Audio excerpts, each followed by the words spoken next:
हमको तो लगता है जिस दिन हम निकलते हैं लगता है कि आज पता नहीं लौट के बचेंगे कि नहीं। मारेगा तो जरूर ही माफिया, लेकिन हम बच गए। मर गए तब तो अलग बात है, बच गए तो हम नाश कर देंगे। ये ख्याल। कौन माफिया? नमस्कार, आप देख रहे हैं न्यूज फॉर नेशन और मैं हूं सांत्वना आपके साथ। जाप सुप्रीमो पप्पू यादव को हर दिन इस बात की चिंता सताती है कि वो जब घर से निकल रहे हैं तो उन्हें यह पता भी नहीं होता कि वो उस दिन घर से वापस आएंगे भी या नहीं, वो जिंदा बचेंगे भी या नहीं। ये हम नहीं कह रहे हैं, ये कहना है जाप सुप्रीमो पप्पू यादव का, जहां पर वो कहते हुए ये नजर आ रहे हैं कि उन्हें तो पता भी नहीं है कि वो जब घर से निकलते हैं तो उनकी घर वापसी होगी या नहीं। उनका ये कहना है कि एक दिन माफियाओं के द्वारा वो जरूर मारे जाएंगे। हालांकि उनका यह भी कहना है कि उन्हें किसी बात का और किसी इंसान से डर नहीं लगता, वो हर एक इंसान का डटकर सामना जरूर करेंगे। पप्पू यादव ये भी कह रहे हैं कि वो देश के प्रधानमंत्री से लेकर राज्य के मुख्यमंत्री से हर किसी से उनकी लड़ाई है और वो डटकर हर किसी का सामना कर रहे हैं। माफियाओं से डरने की बात तो बहुत दूर की है।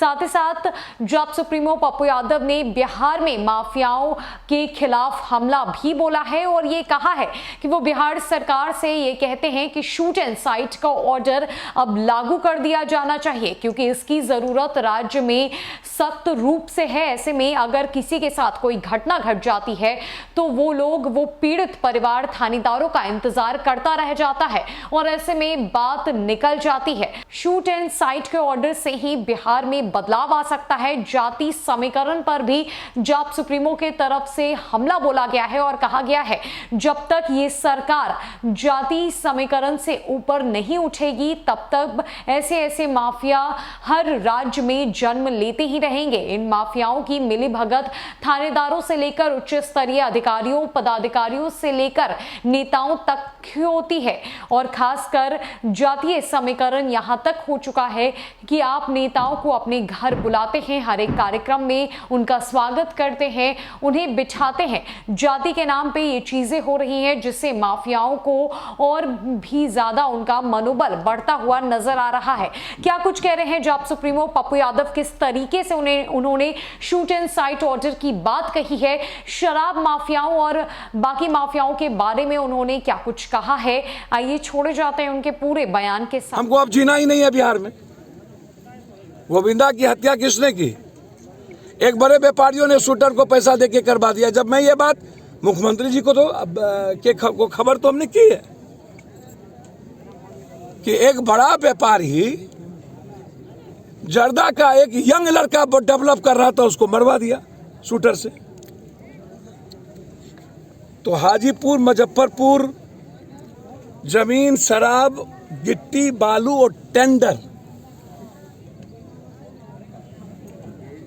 ये इस बारूद के ढेर पर हाजीपुर मुजफ्फरपुर, नालंदा, राजगीर,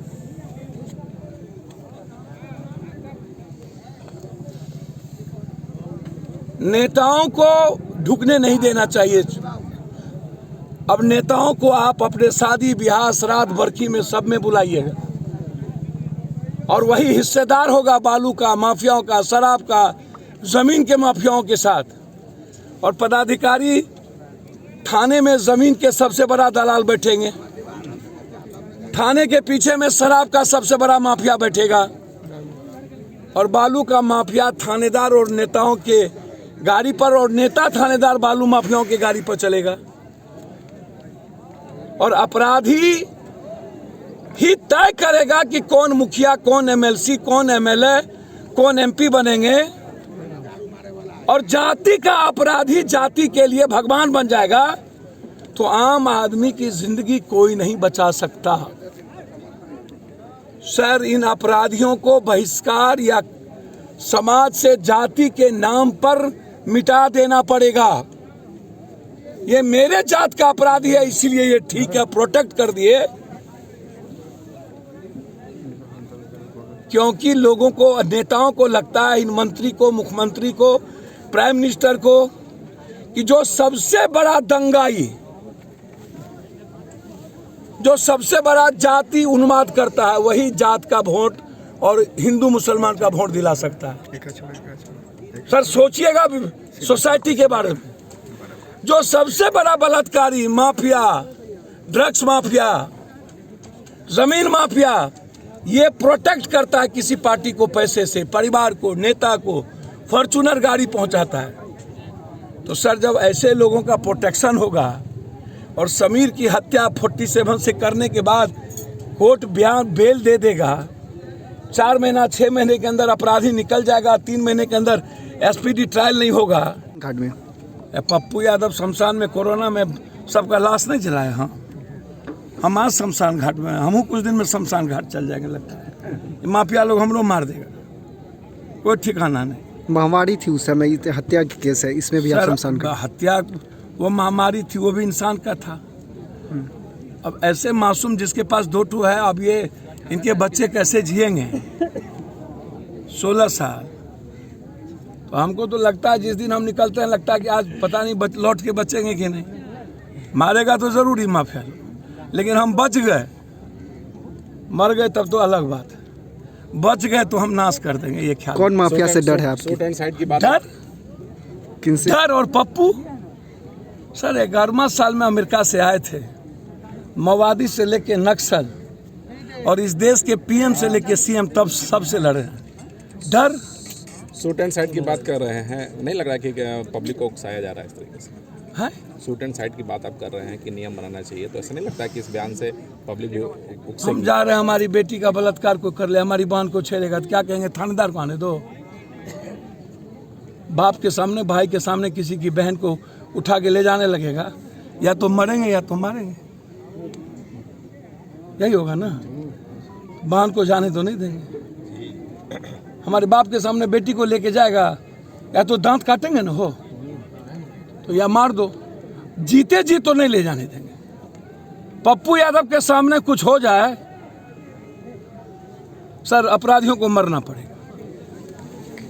14 करोड़ जनता को, अन्यथा इन नेताओं ने ये मान लिया है कि मैं आका हूं, मैं भगवान हूं, मैं जनता मेरे पैर के तले है।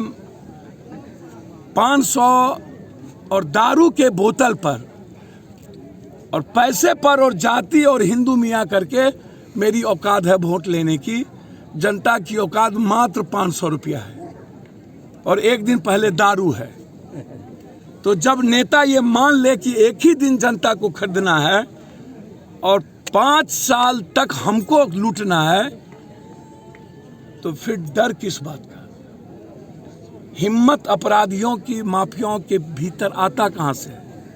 ये हिम्मत सिर्फ सत्ता और कुर्सी पैदा करती है अपराधियों के। इस हिम्मत को खत्म करना पड़ेगा।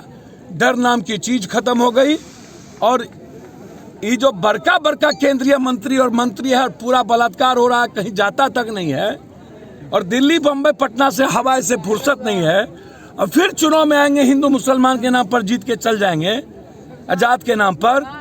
तो बिहार को कोई नहीं बचा पाएगा, ये मैं